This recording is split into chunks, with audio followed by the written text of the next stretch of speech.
ದೊಡ್ಡಣ್ಣನ ಸ್ಥಾನದಲ್ಲಿರುವ ಅಮೆರಿಕ ಅಧ್ಯಕ್ಷ Donald Trump ತಿಕ್ಲು ಕೆಲಸ ಮಾಡೋದ್ರಲ್ಲಿ ಎತ್ತಿದ ಕೈ.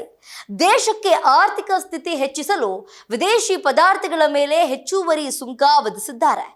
ಮನ ಬಂದಂತೆ ತೆರಿಗೆ ವಿಧಿಸುತ್ತಿರುವ ಟ್ರಂಪ್ಗೆ ಅಲ್ಲಿನ ಸುಪ್ರೀಂ ಕೋರ್ಟ್ ತರಾಟೆಗೆ ತೆಗೆದುಕೊಂಡಿದೆ.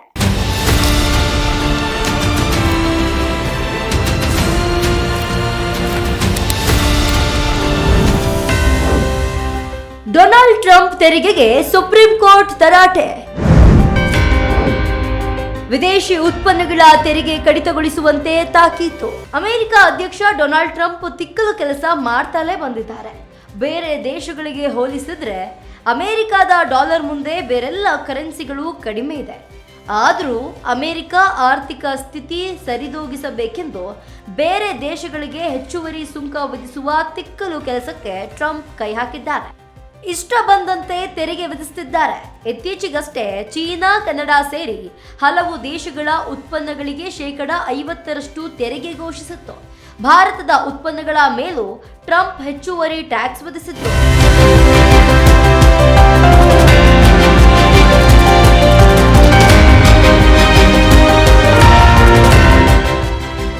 ಅಮೆರಿಕದಿಂದಲೇ ತೈಲ ಖರೀದಿಸಬೇಕು, ಇಲ್ಲವಾದರೆ ಭಾರತದಿಂದ ಬರುವ ಪ್ರತಿಯೊಂದು ವಸ್ತುಗಳಿಗೂ ಹೆಚ್ಚುವರಿ ತೆರಿಗೆ ಹಾಕಲಾಗುವುದು ಎಂದು ಟ್ರಂಪ್ ಎಚ್ಚರಿಕೆ ನೀಡಿದ್ರು.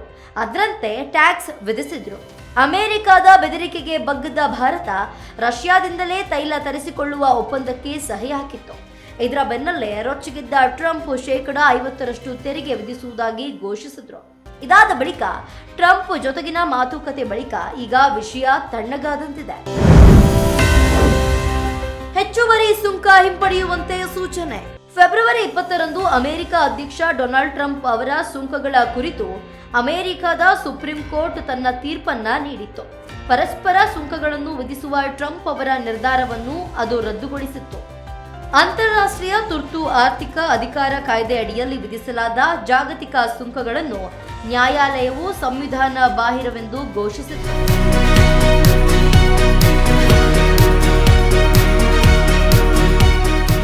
ಅಧ್ಯಕ್ಷರಲ್ಲ, ಕಾಂಗ್ರೆಸ್ ಮಾತ್ರ ಅಂತಹ ದೊಡ್ಡ ಪ್ರಮಾಣದ ತೆರಿಗೆಯನ್ನ ವಿಧಿಸುವ ಅಧಿಕಾರವನ್ನ ಹೊಂದಿದೆ ಎಂದು ನ್ಯಾಯಾಲಯ ಹೇಳಿದೆ.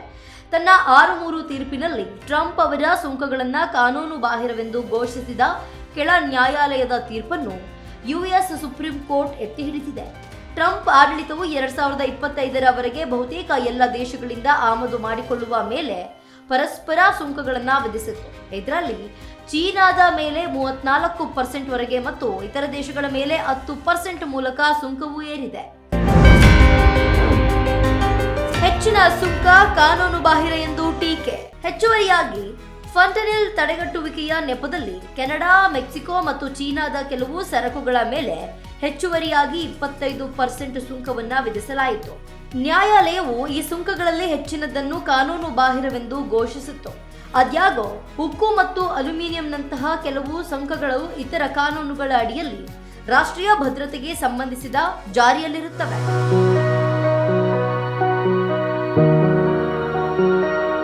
ತಜ್ಞರ ಪ್ರಕಾರ ಇದು ಜಾಗತಿಕ ವ್ಯಾಪಾರ ಸಂಬಂಧಗಳನ್ನು ಬದಲಾಯಿಸಬಹುದು ಮತ್ತು ಅಮೆರಿಕನ್ ಗ್ರಾಹಕರಿಗೆ ಈಗಾಗಲೇ ಹೆಚ್ಚಿನ ಬೆಲೆಗಳನ್ನು ಕಡಿಮೆ ಮಾಡಬಹುದು. ಇಲ್ಲಿಯವರೆಗೆ ಈ ಸುಂಕಗಳು ಯುಎಸ್ ಖಜಾನೆಗೆ $133ರಿಂದ $200 ಬಿಲಿಯನ್ ಆದಾಯವನ್ನ ಗಳಿಸಿವೆ. ನ್ಯಾಯಾಲಯವು ಮರುಪಾವತಿಯ ಕುರಿತು ಸ್ಪಷ್ಟ ಮಾರ್ಗದರ್ಶನವನ್ನ ನೀಡಿಲ್ಲ. ಆದರೆ ನಿರ್ಧಾರವು ಪೂರ್ವಾನ್ವಯವಾಗಿ ಅಂದರೆ ಹಿಂದೆ ಸಂಗ್ರಹಿಸಲಾದ ಸುಂಕಗಳನ್ನ ಅಮಾನ್ಯವೆಂದು ಪರಿಗಣಿಸಲಾಗುತ್ತದೆ. ಅಮೆರಿಕನ್ ಆಮದುದಾರರಿಗೆ ಹಣ ಮರುಪಾವತಿಗಳು ಪ್ರಾಥಮಿಕವಾಗಿ ಅಮೆರಿಕನ್ ಆಮದುದಾರರ ಕಾಸ್ಟ್ಕೋ, ಟೊಯೋಟಾ, ರೆವ್ಲಾನ್, ಗುಡಿಯರ್ ಇತ್ಯಾದಿ ಕಂಪನಿಗಳು ಹೋಗುತ್ತವೆ. ಏಕೆಂದರೆ ಅವರು ವಿದೇಶಗಳಿಗೆ ನೇರವಾಗಿ ಅಲ್ಲ, ಯುಎಸ್ ಕಸ್ಟಮ್ಸ್ಗೆ ಸುಂಕವನ್ನು ಪಾವತಿಸಿದ್ದಾರೆ. ವಿದೇಶಿ ರಫ್ತುದಾರರು ಪರೋಕ್ಷವಾಗಿ ಪರಿಣಾಮ ಬೀರಿದ್ರು, ಆದರೆ ಹಣವು ಅಮೆರಿಕನ್ ವ್ಯವಹಾರಗಳಿಂದ ಬಂದಿತ್ತು.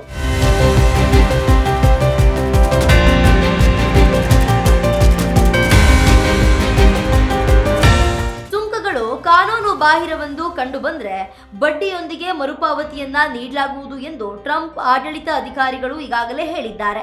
ನೂರಾರು ಕಂಪನಿಗಳು ಈಗಾಗಲೇ ಯುಎಸ್ ಕೋರ್ಟ್ ಆಫ್ ಇಂಟರ್ನ್ಯಾಷನಲ್ ಟ್ರೇಡ್ನಲ್ಲಿ ಮೊಕದ್ದಮೆ ಹೂಡಿವೆ. ಖಜಾನೆ ಕಾರ್ಯದರ್ಶಿ ಸ್ಕಾಟ್ ಬೆಸೆಂಟ್ ಪ್ರಕಾರ ಖಜಾನೆಯೂ ಸಾಕಷ್ಟು ಹಣವನ್ನ ಹೊಂದಿದೆ.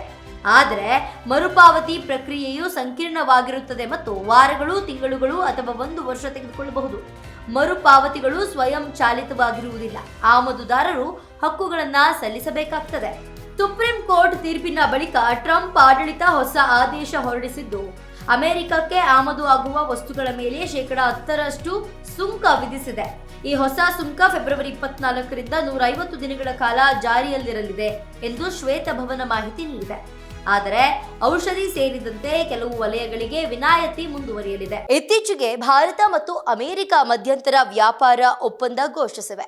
ಅದರ ಪರಿಣಾಮವಾಗಿ ಈ ಮೊದಲು ರಷ್ಯಾ ತೈಲ ಖರೀದಿಗೆ ಸಂಬಂಧಿಸಿದಂತೆ ಭಾರತಕ್ಕೆ ವಿಧಿಸಿದ್ದ ಶೇಕಡ 25% ಸುಂಕವನ್ನ ಅಮೆರಿಕ ರದ್ದುಪಡಿಸಿತ್ತು. ಜೊತೆಗೆ ಪರಸ್ಪರ ಸುಂಕವನ್ನ ಶೇಕಡ 25ರಿಂದ 18ಕ್ಕೆ ಇಳಿಸಲಾಗಿತ್ತು. ಆದರೆ ಸುಪ್ರೀಂ ಕೋರ್ಟ್ ತೀರ್ಪಿನ ನಂತರ ಹಿಂದಿನ ಒಪ್ಪಂದಗಳಲ್ಲಿ ಒಪ್ಪಿಕೊಂಡಿದ್ದ ಹೆಚ್ಚುವರಿ ಸುಂಕಗಳ ಬದಲಿಗೆ ಈಗ ಶೇಕಡ 10ರ ಸಾಮಾನ್ಯ ಸುಂಕ ಅನ್ವಯವಾಗಲಿದೆ.